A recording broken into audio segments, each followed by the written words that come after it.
It is with a very heavy heart that I address you today. The pain of losing a person or a loved one, the horror of holding your family member in his or her final moments, the anger of someone being so reckless, so thoughtless, that their bullets destroyed one's life are emotions no individual should ever have to endure. I sympathize with the families of those who lost their lives through stray bullets during this period. As you know, the death of anyone diminishes mankind, but the brutal and callous assassination of Elijah Ahmed Gulak yesterday. Conference after the death of Ahmed Gulak, he said he was shocked that it is a political assassination, not hip-hop. What's your take as regards? Actually, what happened? The visit by Gulakas at that time took place in the Imo State, and after that visit, there was a common tension in Imo State as at that time, and it was not maybe possibly according to what we heard that time, he ran into a robbery gang, and there was assassination in that gang. But the Northerners, and especially that River Consultative Forum, was putting the blame on IPOB and leader. And this they are the things they happened for a very long time, and the investigation continued to play out in that direction, until now, when of course the man who was the governor, who is still the governor of Imo State, came out openly now and said Nnamdi Kanu is innocent, IPOB is innocent. Those who are not state actors in that state was a political thing. They have been engineering political killing in that place, and that has triggered that was led actually to the death of Gulak, as it were, as at that time, and everything was just like that until revelations begin to come. But let me tell you, there are a series of allegations that are not truly correct by the federal government under DSS, that has been labeled or imposed or tagged as Nnamdi Kanu instigated or a kind of incitement, to kill or destroy, and all that has been cross-examined during the ongoing trial of Nnamdi Kanu. And of course, the issue of Gulak actually came up, and the SS guy is still saying that it was an incitement that from Nnamdi Kanu that killed, that led to the death of Gulak, or Sita Toma, whatever. But in a real sense of age, that is not correct. A lot of people marveled at how, of course, Hope Uzodinma came out, and said, oh no, of course, he has been saying it. Hope Uzodinma knew what actually happened, what is going on. And he was also being pointed out clearly in the courts that he was the one. He was tagged. He was made it clear that he was the one that allowed Fulani, to infiltrate the eastern part of the country. He was the gate man. He was the one that opened the gate doors for them. He was the one who led Fulani to the east, as been stated in the IPOB's case. And people are beginning to wonder, Hope Uzodinma, and actually that is correct. But if you look at it deeply, you know that recently the Hope Uzodinma has always been on the defensive side now for IPOB, and has asked for forgiveness. He has said a lot of things. He has made his stand known currently now, and people are saying maybe because his time is running out, then how come Hope Uzodinma, who has always taken side with the Northerners, who has always supported, or who has always been anti-IPOB, or suddenly changed, or suddenly repented? The fact still remains that it is not what they think now.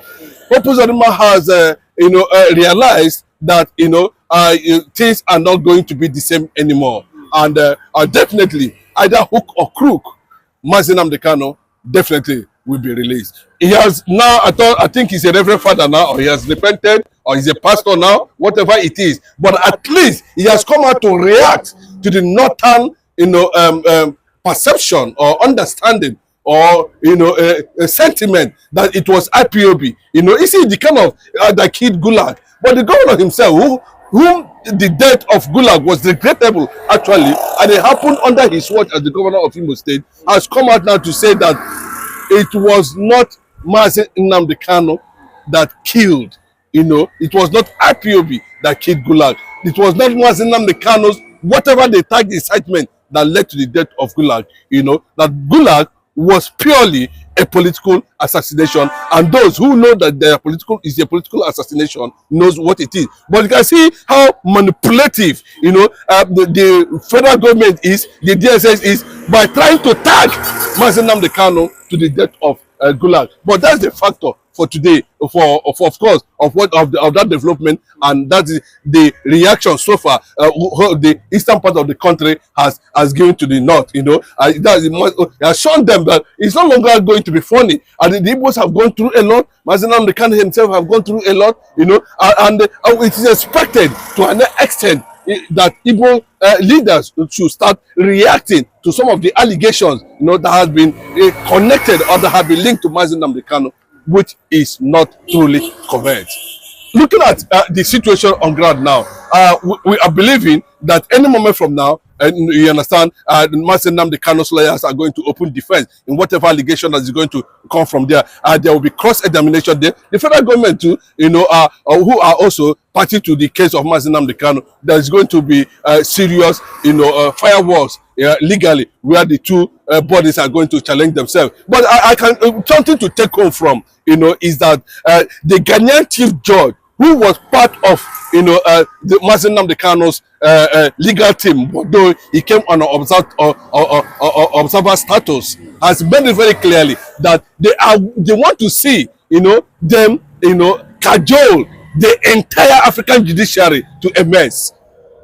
They want to see how Nigeria is going to rope in Mazi Nnamdi Kanu, a case that has not been determined first based on the kidnapping that happened to Mazi Nnamdi Kanu. Then it is criminality for judiciary to also go ahead to try Mazi Nnamdi Kanu based on already committed calamity by the system. So the whole thing surprises the African judiciary, how Nigeria has begin to rot in terms of their judicial system. Whatever it is, or however it stands, the IPOB remains a formidable force. IPOB remains a non-violent organization. IPOB remains focused on the issue of actualization of Biafra. And what we saw, what we have seen recently between, how, of course, Ibrahim Traore came and made it very clearly that while he was still nursing his ambition or trying to nurse his, military career and others, that it was Mazi Nnamdi Kanu that was one of his tutors. He made it very clearly, and even though he happens to be the only African leader that was invited to Russian military parade, but it seems to have the revelation that, the Sahel revolution that we are seeing at this point in time might trigger, the massive recognition from Western powers and, of course, some Sahel nations and some African countries to see what is happening to Mazi Nnamdi Kanu in terms of the trial he has been facing for some time now. This is 10 years of the trial, this is 5 years or thereafter of Mazi Nnamdi Kanu's continuous incarceration, in DSS custody. I'm talking about a man who has stayed in that place with just only one cloth and still smiling to today. We can see how the video actually played out, how the military, killed 28 people in Mazi Nnamdi Kanu's house. When the video was being played at the court, people were surprised that can this be real in Nigeria without provocation? Buhari will just deploy, a battalion to dislike unarmed people, and you can see the video is being played out. So I don't know what the federal government intend to achieve with that. I don't know what Tinubu intend to achieve with that. Honestly, we saw him in Anambra State recently, where he went to pay a visit or whatever, commission, whatever, and he was making all kind of statements in that regard. You understand? Igbos are billionaires and they cannot be president Well, that is the fact. You cannot take that away from there. But that does not mean that Igbos are going to adopt. You know, when Soludo, I believe there is a political statement. You know, the Abga, the entire Abga was part of the formation of this present APC. That is true. You can't take that away, you know. And the faction of Abga that have that match with APC is can go to wherever they want to go. You know, we see Bianca being appointed. Bianca is Abga, but the way the manner, you know, Soludo has been going about his newly romance with Bola Ahmed Tinubu, you know, tells a lot of story that what he was saying currently now may not be rooted but purely political. But we also but do you think that the aspirant for APC in Anambra has come and said that Soludo that is working, that is the APC aspirant for the gubernatorial for the governorship position for APC in Anambra. He has been accused of what silently working with Soludo to be ahead. Soludo. But do you think that Soludo has openly come out again to give his support for Tinubu 2027? Do you think this is going against his party? Let me tell you, Soludo is playing politics, and even if his stakeholders from his party, you know, have agreed to meet Bola Ahmed Tinubu to endorse him, not even endorse him, they've already adopted him already, you know, for second term. The fact is that Soludo is entitled to only one vote at the end of the day, and when we talk about, you know, 3 to 4, 5 million voters, you know, eligible voters in electors in Anambra State, I tell you in honest truth, Tinubu will never win. I remember, let me give you an insight. You know, in the last general election, when we had P2B, I had Atiku, we still have Soludo then as governor. What happened? You know, what P2B defeated, you know, Atiku in Soludo in his own local government. So all those kind of statements they are making now does not determine the direction the whole thing in politics is going to go 2027. But I know that everybody is involved in politics. And remember, you know, Tinubu being a very smart guy in playing dark politics, you know, he has successfully been able to put more money on the hands of the governors. You know, that is why that you see everything in Nigeria now is thoroughly being taxed. There's nothing in Nigeria that's not massively being taxed. And that means the government are having more money now. And what are they having that money for? You know, it's a political ideology we need to look at and understand that, you know, Tinubu might not be interested in what happens to the masses. He just believes that if he can be able to squeeze all these governors, especially governors from the southern part of the country, to one basket, then he can win election. You see, that is mentality. Well, even if you have all the 36 governors in the state for yourself, can that 36 governors be equate what electors of about 200 million will give at the end of the day?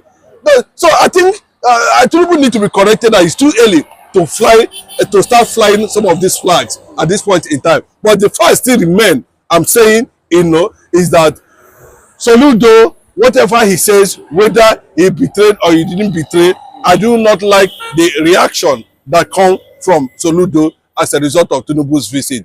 There's no how we can compare Odumegwu Ojukwu with Tinubu currently now, as far as Igbos are concerned.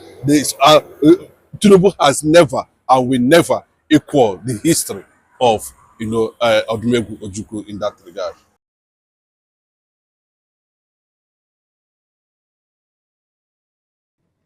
It is with a very heavy heart that I address you today.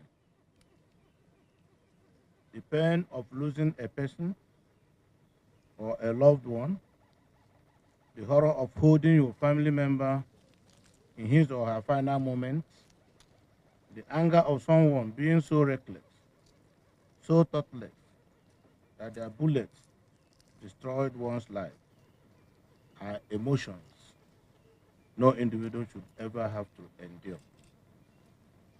I sympathize with the families of those who lost their lives through stray bullets during this period.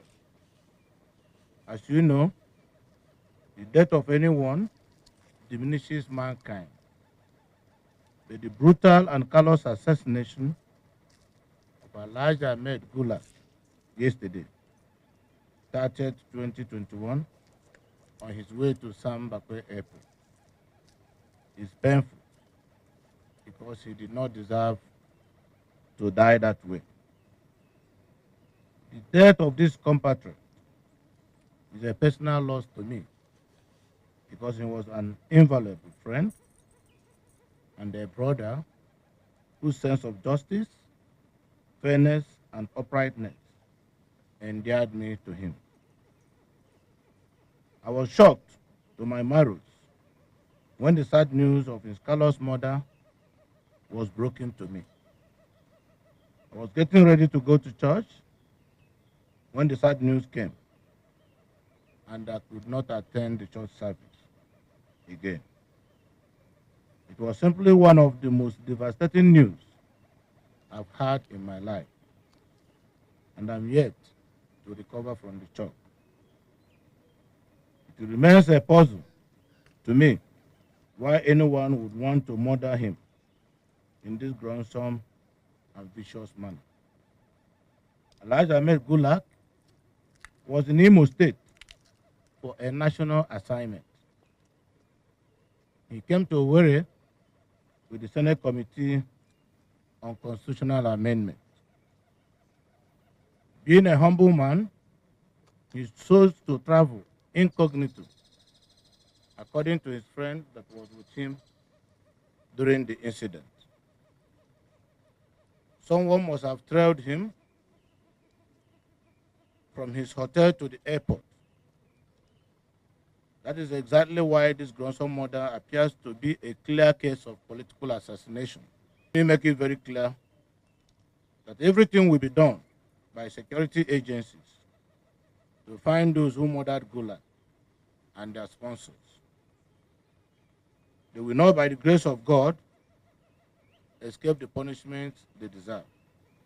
On our part as a government, we are not sparing any effort in ensuring that the murderers of this patriot are quickly arrested and prosecuted for their evil deeds. Imo people are very hospitable. The events of the last few weeks do not represent who we are truly.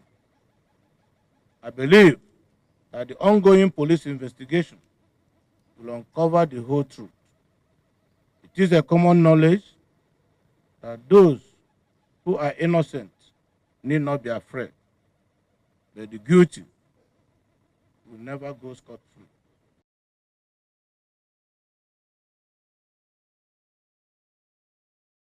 Lekki shooting allegation has been actually seen one man very, yes, during answers now, very, very guilty of that shooting. And nobody's talking about that shooting. Nobody's talking about that. No only Nnamdi Kanu, anything that happened in Nigeria, Nnamdi Kanu, anything that happened in Nigeria, Nnamdi Kanu. Nnamdi Kanu started answers. Now start time. You know, one thing with federal government of Nigeria is that they are looking for any way, loophole to nail Igbo man. That's to nail Kanu, to nail indigenous people of Biafra, people that are at least agitating, you know, hardly for emancipation of Biafra. They are looking for one way or the other. Buhari looked for one way or the other to kill Mazin Nnamdi Kanu in conjunction with Abubakar Malami, who just wrote late hour note narratives to what? Implicating Nnamdi Kanu the more. Why are they saying that Nnamdi Kanu was linked to burning of INEC office in southeastern Nigeria? Wasn't Nnamdi Kanu around? During the NSAS agitation, Nnamdi Kanu was outside the country. Nnamdi Kanu was just making a broadcast in his Biafran radio station. And let me tell you, worst to worst, Kanu has right to say, kill this, kill that, kill him, kill her. Why? Why did you fail to kill him during Operation Desert, Operation Python Dance, or his father's palace? You kill his boys, kill his dog. He escaped death by whiskers. That was when Nnamdi Kanu jumped bail. He jumped bail because he escaped for his life. Then now you want him to go to Jerusalem, open an office, and start praising Nigerian government. Enthrone Wike is the highest person. Wike is one of the enemy of Biafran land today. Enemy of Igbo man. It has played out in Abuja. He ordered demolition of Igbo men estates in Abuja, Igbo men houses. So you want Nnamdi Kanu, who is the king of the Igbos, to now open an office in Jerusalem, start telling you, long live Wike, long live Buhari, long live Tinubu. Did Tinubu not know that Nnamdi Kanu was doing the right thing?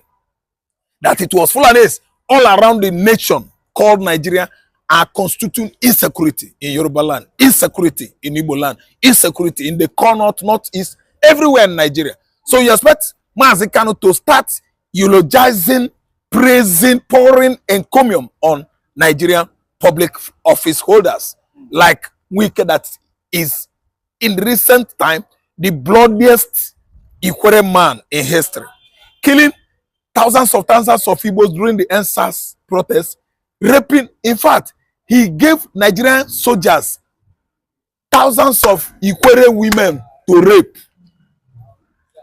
And he wanted Mazi Nnamdi Kanu to be very happy. See, allegation after allegation. Nnamdi Kanu would have gone to the court. I know he went to the court with Operation Python Dance on Abia region, on Igbo region, not only Abia. Operation Python Dance that actually annihilated over thousands of Igbo youths. Operation Python Dance was still going on from 2021, 2022, 2023, 2024. Presently, in 2025, Nigerian soldiers are still killing Igbos and nobody cares. Chege Obanka Waka, anybody that is supporting killing of Igbo man must die too. That person must go down and feel the death. How sweet it is. Nigerian Biafra civil war that actually started was another segment of the war in 1970. It started. And Igbo man embarked on such war till date. As I'm talking to you, we are fighting Nigerian Biafra civil war. That's why you see me day in, day out on social media lamenting about the insecurity orchestrated by the Fulanis in the southeastern Nigeria. They started killing since 1970, shooting of 1,000 Asaba men. That one, I know, Kanu was barely 3 years then, and nobody could actually accuse Kanu of that shootings. Then the shooting at Lekki Toll Gate, we know the person that gave the impetus, that kind of order and directive to Nigerian military to do what? March towards Toll Gate, where Nigerian youths were having their campaign, their protest, their parties, and they killed, they maimed Nigerian youths in their hundreds and thousands. France 24 cover 8. Nnamdi Kanu is the cause. Is Nnamdi Kanu responsible for Lekki shooting? The whole Nigeria knows. All of us know who is responsible for Lekki shooting. Lekki shooting allegation has been actually seen one man during answers now, very guilty of that shooting. And nobody's talking about that shooting. Nobody's talking about that. No only Nnamdi Kanu, anything that happened in Nigeria, Nnamdi Kanu, anything that happened in Nigeria, Nnamdi Kanu. Nnamdi Kanu started answers. Now start time is because he's an Igbo man. Continuous trial of Nnamdi Kanu in the court today is continual abuse, manipulations, persecution, marginalization, exploitation, oppression, suppression of the Igbo man going on a daily basis in Nigeria. While the Fulanis that actually orchestrating most of the bloody insecurities in the southwestern land of the Yorubas are left out. None of them is guilty. Igbo man that is doing his business is guilty.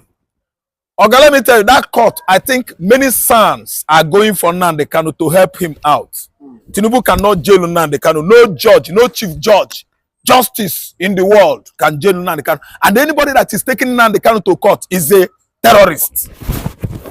After proscribing Igbo man as a terrorist, that is Igbo, they are terrorists. That person, that judge himself is a terrorist. See, let me tell you, the actual game has started. And many sons and many justices, many great lawyers, all are finding their ways to Abuja High Court, where they are going to help out, to help Mazi Nnamdi Kanu to come out from it. I concentrate now, to come out from this kind of hell. They subjected Mazi Nnamdi Kanu to hell for nothing because he's an Igbo man.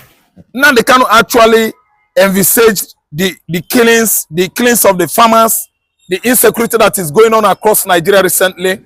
He envisaged it. How many years now? Since 2014, 2015, Kanu has been at least clamoring, harping, on what we are seeing today. Kanu saw it yesterday. Most of Nigerians are very myopic, very short-sighted. They cannot see far because of love they have for money and manipulation. That's why Nnamdi Kanu, all his prophecies, all his predictions are still playing out today. Come what may, all the evidences they are showing now on video, on radio, on recording, they are all null and nullification. Nnamdi Kanu is not in charge of Lagos, let alone is he in charge of the northern Nigeria. And SARS was orchestrated as a result of bad regime of Muhammad Buhari. Bad governance, incompetent, clueless government of Buhari was what orchestrated SARS in Nigeria. It wasn't Nnamdi Kanu. It wasn't Nigerian youth. Nigerian youth actually came out to the street to beat the drums of dissatisfaction, thereby attracting international communities to come for rescue of the innocent Nigerians. The helpless Nigerians were subjected to this kind of excruciating economy since 2015, and nobody is trying to help out. That's why SARS all of a sudden erupted into what actually sent many to their early graves. It wasn't Nnamdi Kanu either.